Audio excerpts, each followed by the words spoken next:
Hi ಎಲ್ಲ ವಿದ್ಯಾರ್ಥಿಗಳಿಗೂ educate Karnataka ಚಾನಲ್ಗೆ ಸ್ವಾಗತ. KCET agriculture practical exam question paper ಯಾವ ರೀತಿ ಇರುತ್ತೆ, ಯಾವ ರೀತಿ ಕ್ವಶನ್ಸ್ ಅನ್ನ ಕೇಳ್ತಾರೆ, ಸಿಲೆಬಸ್ ಏನಿರುತ್ತೆ, ಈ ಎಲ್ಲ ಡೀಟೇಲ್ಸ್ ಅನ್ನ ಈ ವಿಡಿಯೋದಲ್ಲಿ ಡಿಸ್ಕಸ್ ಮಾಡ್ತಿದ್ವಿ.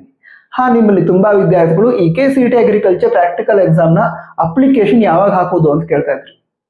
ಪ್ರಾಕ್ಟಿಕಲ್ ಎಕ್ಸಾಮ್ಗೆ ಅಂತ ಸೆಪರೇಟ್ ಆಗಿ ಅಪ್ಲಿಕೇಶನ್ ಇರಲ್ಲ. ನೀವೀಗ KCET ಅಪ್ಲೈ ಮಾಡಬೇಕಾದ್ರೆ ಅಲ್ಲಿ ನೀವು ಈ ಅಗ್ರಿ ಕೋಟಾವನ್ನ ಕ್ಲೇಮ್ ಮಾಡ್ತೀರಾ ಅನ್ನೋ ಒಂದು ಆಪ್ಷನ್ ಇತ್ತು.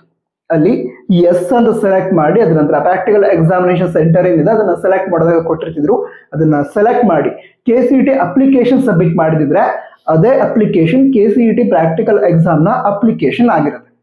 ಇಷ್ಟ ನಂತರ ಈ ಪ್ರಾಕ್ಟಿಕಲ್ ಎಕ್ಸಾಮ್ ಅನ್ನು ಬರೆದ್ರೆ ಅಥವಾ ಅಗ್ರಿ ಕೋಟಾ ಏನಿದೆ ಅದು ಯಾವ್ಯಾವ ಕೋರ್ಸ್ಗಳ ಅಡ್ಮಿಷನ್ಗೆ ಹೆಲ್ಪ್ ಮಾಡುತ್ತೆ ಅದು ನಿಮ್ಗೆ ಹೇಳೋದಾದ್ರೆ BSc agriculture, veterinary, animal husbandry, forestry, sericulture, horticulture ಈ ಎಲ್ಲ ಕೋರ್ಸಸ್ ಏನಿದಾವೆ ಇವುಗಳ ಅಡ್ಮಿಷನ್ಗೆ ಈ ಅಗ್ರಿಕಲ್ಚರ್ ಕೋಟಾ ನಮಗೆ ಹೆಲ್ಪ್ ಆಗುತ್ತೆ.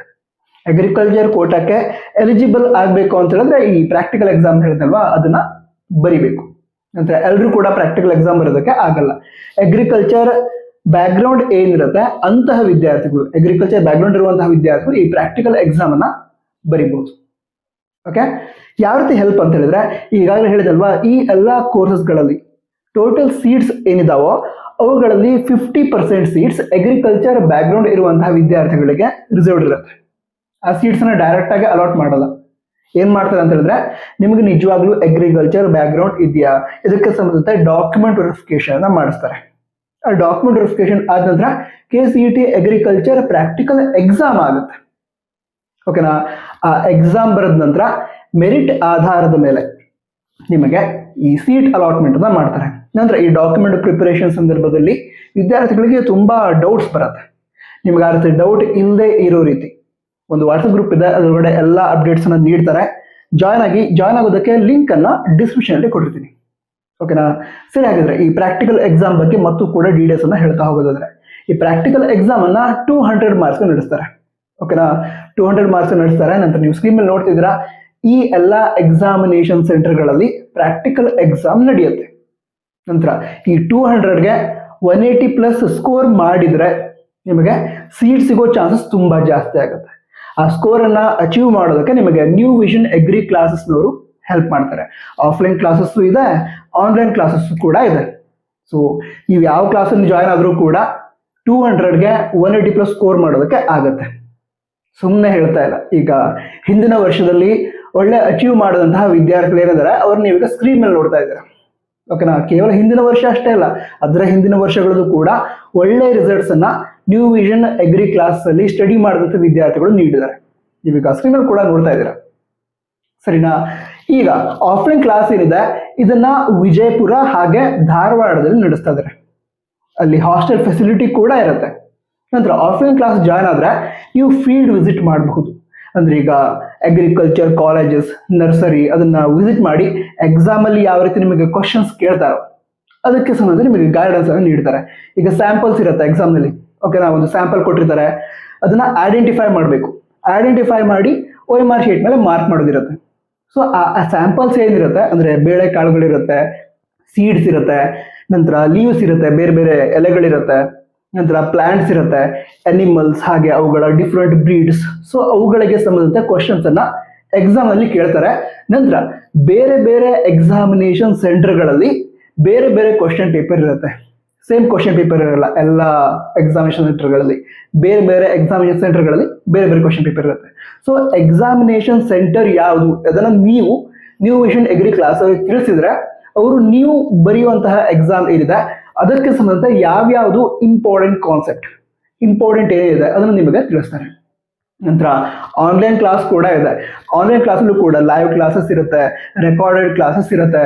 ಫೀಲ್ಡ್ ವಿಸಿಟ್ ಮಾಡಿರ್ತಾರಲ್ವಾ, ಆ ಫೀಲ್ಡ್ ವಿಸಿಟ್ ಮಾಡಿದಾಗ ಅದಕ್ಕೆ ಸಂಬಂಧ ಕೂಡ ಹಲವಾರು ವಿಡಿಯೋಸ್ ಅನ್ನ ಅಪ್ಲೋಡ್ ಮಾಡ್ತಾರೆ. ನಂತರ ನಿಮಗೆ ಡೌಟ್ ಇದ್ರೆ ಡೌಟ್ ಕ್ಲಾರಿಫೈಯಿಂಗ್ ಸೆಷನ್ ಇರುತ್ತೆ. ನಂತರ ಪ್ರಾಕ್ಟಿಕಲ್ ಎಕ್ಸಾಮ್ಗೆ ಸಂಬಂಧಿಸಿದಂತೆ ಬುಕ್ ಅನ್ನು ಕೂಡ ಕೊಡ್ತಾರೆ, ಈ ಬುಕ್ ಅನ್ನು ಕೂಡ ಕೊಡ್ತಾರೆ.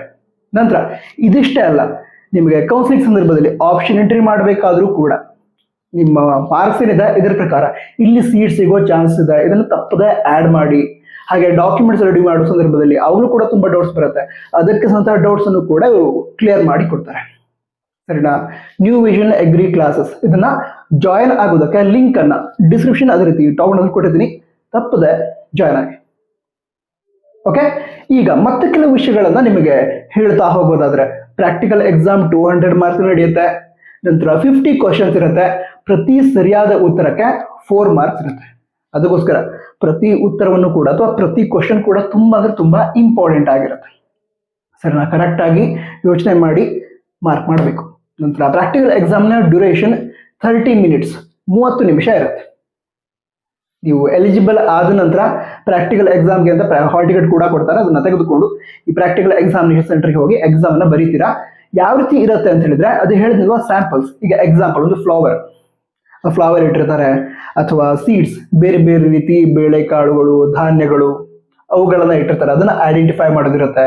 ಅಗ್ರಿಕಲ್ಚರ್ ಇಕ್ವಿಪ್ಮೆಂಟ್ಸ್ ಇರುತ್ತೆ, ಅಂದ್ರೆ ಈ ಕೃಷಿಯಲ್ಲಿ ಬಳಸುವಂತಹ ಯಂತ್ರಗಳು, ಅದನ್ನ ಐಡೆಂಟಿಫೈ ಮಾಡೋದಿರುತ್ತೆ. ಹಾಗೆ ಅನಿಮಲ್ಸ್, ಬೇರೆ ಬೇರೆ ರೀತಿ ಅನಿಮಲ್ಸ್, ಹಾಗೆ ಬರ್ಡ್ಸ್, ಅವುಗಳನ್ನ ಐಡೆಂಟಿಫೈ ಮಾಡೋದು, ಸೀಡ್ಸ್ ಅನ್ನ ಐಡೆಂಟಿಫೈ ಮಾಡೋದು, ಪ್ಲಾಂಟ್ಸ್, ಲೀವ್ಸ್, ಇವುಗಳನ್ನ ಐಡೆಂಟಿಫೈ ಮಾಡೋದಿರುತ್ತೆ. ಐಡೆಂಟಿಫೈ ಮಾಡಿ ಏನ್ ಮಾಡ್ತೀರಾ, OMR ಶೀಟ್ ಕೊಟ್ಟಿರ್ತಾರೆ, ಅದ್ರ ಮೇಲೆ ಮಾರ್ಕ್ ಮಾಡಬೇಕು. Multiple choice question. ಸೊ ಅದರಲ್ಲಿ ಕರೆಕ್ಟ್ ಆದ ಆನ್ಸರ್ ಯಾವುದು ಅದನ್ನ ಐಡೆಂಟಿಫೈ ಮಾಡಿ ಮಾರ್ಕ್ ಮಾಡೋದಿರುತ್ತೆ. ಈ ರೀತಿ ಈ ಪ್ರಾಕ್ಟಿಕಲ್ ಎಕ್ಸಾಮ್ ನಡೆಸ್ತಾರೆ. ನಂತರ ಪ್ರತಿ ಸ್ಪೆಸಿಮನ್ ಅದನ್ನ ಅಬ್ಸರ್ವ್ ಮಾಡೋದಕ್ಕೆ ನಿಮಗೆ 15 to 20 ಸೆಕೆಂಡ್ಸ್ ಟೈಮ್ ಇರುತ್ತೆ. ಓಕೆನಾ? ಅದ್ರೊಳಗಡೆ ನೀವು ಐಡೆಂಟಿಫೈ ಮಾಡಿ OMR ಶೀಟ್ ಮೇಲೆ ಮಾರ್ಕ್ ಮಾಡಬೇಕಾಗಿರುತ್ತೆ. ನಂತರ ನೀವು ಬಯಾಲಜಿ ಎಕ್ಸಾಮ್ ಬರೆದ್ರಿ, PUC ಬಯಾಲಜಿ ಪ್ರಾಕ್ಟಿಕಲ್ ಎಕ್ಸಾಮ್, ಅದರಲ್ಲಿ ಏನಾಗುತ್ತೆ ಹೇಳ್ರಿ, ನೀವು ಸ್ಲೈಡ್ ನೋಡ್ತೀರಾ, ಅದ್ರ ನಂತರ ಏನ್ ಮಾಡ್ತೀರಾ, ನೆಕ್ಸ್ಟ್ ಟೇಬಲ್ಗೆ ಹೋಗ್ತೀರಾ, ಅಥವಾ ನೆಕ್ಸ್ಟ್ ಏನು ಆಪ್ಷನ್ ಕೊಟ್ಟಿದ್ರೆ ಅಲ್ಲಿ ಹೋಗಿ ಮತ್ತೆ ಸ್ಲೈಡ್ಸ್ ಅನ್ನು ನೋಡ್ತೀರಾ. ಅಂದ್ರೆ ರೊಟೇಷನ್ ಇರುತ್ತೆ. ಅದೇ ರೀತಿ ರೊಟೇಷನ್ ಈ ಪ್ರಾಕ್ಟಿಕಲ್ ಎಕ್ಸಾಮ್ ಕೂಡ ಇರುತ್ತೆ.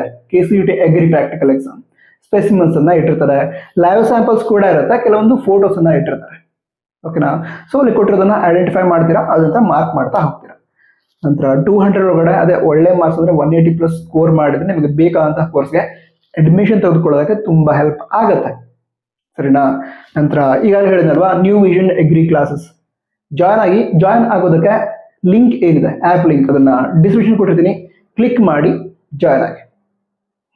ನಂತರ ಮತ್ತೆ ಡೌಟ್ ಇದ್ರೆ ಕನ್ನಡ ತಿಳಿಸಿ. ಮುಂದೆ ಸಿಗೋಣ. ಸಬ್ಸ್ಕ್ರೈಬ್ ಕೂಡ ಮಾಡಿ. All the best. Jai Hind. Vande Mataram.